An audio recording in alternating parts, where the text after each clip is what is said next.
Enfin je peux respirer, enfin une victoire, c'est ce qu'il nous fallait, c'est ce qu'il fallait à cette équipe. Après déjà 4 matchs sans victoire, il fallait les 3 points. Mais bref, salut à tous, aujourd'hui on se retrouve pour faire le débrief de cette rencontre entre Arsenal et Nottingham Forest. Victoire 3-0 des Gunners à l'Emirates Stadium pour cette 12e journée de PL. Et ce que je peux dire dans ce match, c'est que vraiment on a vu une très belle équipe des Gunners face à une équipe de Nottingham Forest qui n'a pas été très simple, mais on s'est bien facilité le match, on n'a pas eu de misère. Je trouve vraiment pas qu'on a eu de misère. Nottingham Forest ont vraiment pas été trop dangereux, mais c'est le plus important, c'est les 3 points. Avant de parler de ce match, n'hésitez pas à vous abonner, liker, commenter, ça va faire toujours un très grand plaisir de vous avoir dans mes vidéos. Alors pour commencer, j'ai vraiment vu une très belle équipe de Gunners, qui s'est vraiment comme ralliera en tout cas. C'est sûr que là j'étais un peu comme pas rassuré en voyant que même je me suis dit est-ce que Saka va pouvoir être de retour après la trêve internationale de certains joueurs. Trossard s'est fait mal avec la Belgique, Saka s'est fait mal dans le match contre Chelsea, il n'y avait pas de Declan Rice non plus, ils ont fait jouer Mirino à la place,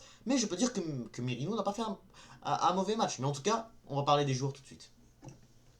Donc pour commencer, je vais commencer par parler du gardien David Raya qui a vraiment été qui n'a vraiment pas fait grand chose parce que Nottingham Forest, comme je vous l'ai dit, n'a pas vraiment été dangereuse. Ils ont essayé quand même, mais ils n'ont vraiment pas fait de grosses occasions dangereuses. David Raya a toujours été réveillé, concentré.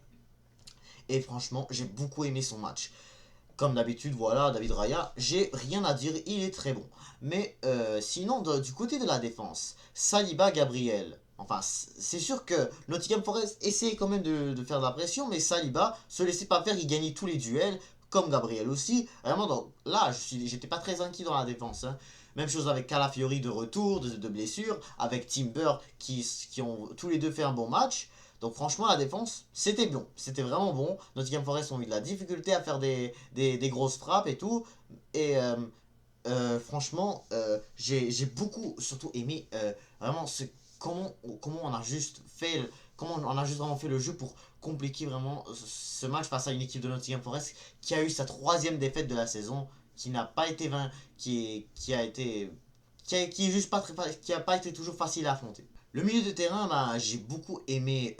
J'ai bien aimé Merino, mais surtout Odegaard. Odegaard, regardez-moi juste le match qu'il m'a fait Odegaard. Le match de Odegaard a été juste exceptionnel. Et le changement en plus de Mikel Arteta de Odegaard en rentrant Ethan Nwaneri, franchement, ça montre à quel point là. Ça montre à quel point ça peut être utile ce genre de changement là. Quand tu vois juste vraiment. Parce que là, Partey au général. Partey, il est rentré vite et c'est lui qui a mis le 2e but. Thomas Partey a mis le 2e but pour les Gunners. Après son entrée sur Jorginho, que lui aussi n'a pas fait un match mauvais. Mais sinon, je trouve que Partey a fait quand même quelques erreurs qui a donné des contre-attaques à Nottingham Forest. Mais sinon, rien à dire. Il a super bien joué. Il a fait une superbe passe. Il a fait un superbe tir, je voulais dire, excusez-moi. Et ça a mené aux Gunners, ça a aidé les Gunners à mener 2-0. En plus, c'est Odegaard qui a donné la passe à Bukayo Saka sur le premier but de Arsenal. Et Mirino, lui aussi, j'ai trouvé qu'il a vraiment pas fait un match mauvais. Même si que voilà, on comprend que il y avait eu un but hors jeu au début. C'était pas mal, un peu de sa faute que le but n'a pas compté. Mais peu importe. Le milieu a été aussi très bon. Nwaneri est rentré et vraiment le match a changé. C'est Nwaneri qui a mis le 3e but aussi. Et franchement, c'est ça quand je vous dis vraiment que ce joueur doit vraiment rentrer quand vraiment le match est un peu difficile là et que vraiment les joueurs se fatiguent. Le pire, c'est que en même temps aussi, j'étais comme, pourquoi est-ce qu'il change Odegaard et Saka en même temps? Mais j'étais comme, en vrai, c'est correct. Parce que quand même, le prochain match en Champions League, il va être très difficile. Face à un Sporting de Gyökeres qui a mis un triplé l'autre jour contre Manchester City. Mais là, il faut juste qu'on s'impose contre cette équipe. Et là, qu'on fasse pas jouer Odegaard ni Saka aujourd'hui, franchement... non, non, pas. Qu'on les sort, c'est ça que je voulais dire. Qu'on les sort pour Ethan Henry plus Sterling, franchement, c'était bien. Pour aller à l'attaque maintenant, Saka, le but qu'il a marqué, il était ouf. Il a fait une passe décisive. À partir, Saka, son match, comme ça.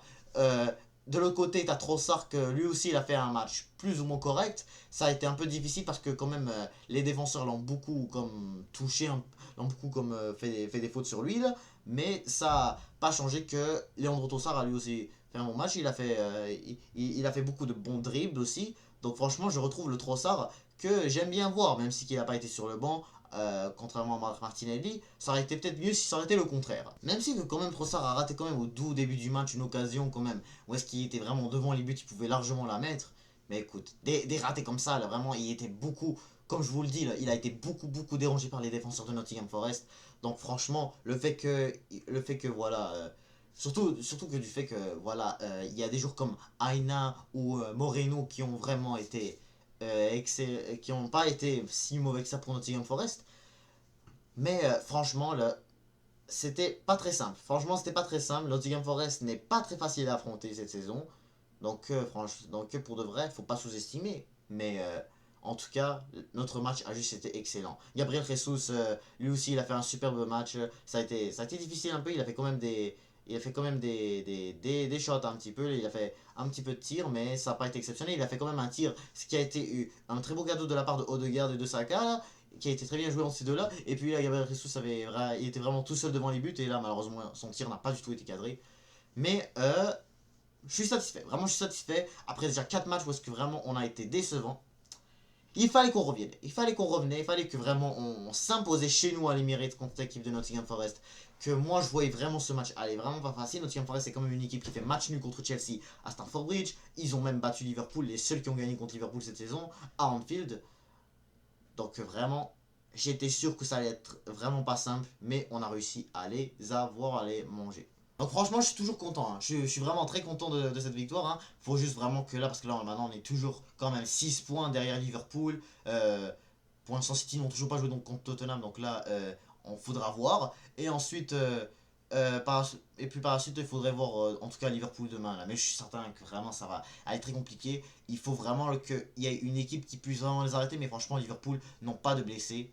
Tout comme nous d'ailleurs. Mais on en avait des blessés. On en avait. Mais là, Liverpool, non, toujours pas. Ils ont vraiment Alisson et Trent Alexander-Arnold qui pas encore fit, mais en tout cas, ils ont vraiment la plupart de leur équipe très en forme. Qui en a certains, il y en a beaucoup qui sont pas à leur trêve international, contrairement à nous. On avait Trossard, on avait Gabriel Martinelli, Saliba, voilà, beaucoup de joueurs qui sont avec leur équipe nationale. Heureusement que vraiment des joueurs qui venaient à peine de revenir de blessure comme Odegaard, Calafiori, Saka, voilà, qui s'est blessé contre Chelsea, Rice. Ils se sont tous reposés pendant ces 2 semaines. Donc franchement, ça a bien aidé pour qu'on redevienne en forme cette fois-ci. Donc franchement, je suis quand même un peu confiant pour ce match contre le Sporting Lisbonne qu'on va jouer. Il n'y a pas de Amorim, en tout cas Amorim est maintenant à Manchester United. Mais par contre, on sous-estime pas, là. Il y a un Guillaume Quérez qui arrête pas de faire des triplés. Là. Récemment, il marque beaucoup de buts, que ce soit avec la Suède ou que ce soit avec Sporting Lisbonne. C'est vraiment pas une équipe à prendre à la légère. Franchement, le Sporting n'a toujours pas de défaite. Donc vraiment, ça va être dur de les battre. Ayant là-bas Sporting Lisbonne au Portugal. Donc vraiment j'espère. Mais je suis quand même confiant qu'on puisse au moins faire un match nul là-bas et que vraiment les autres matchs qu'on aura en Champions League, voilà, ils vont pas être compliqués.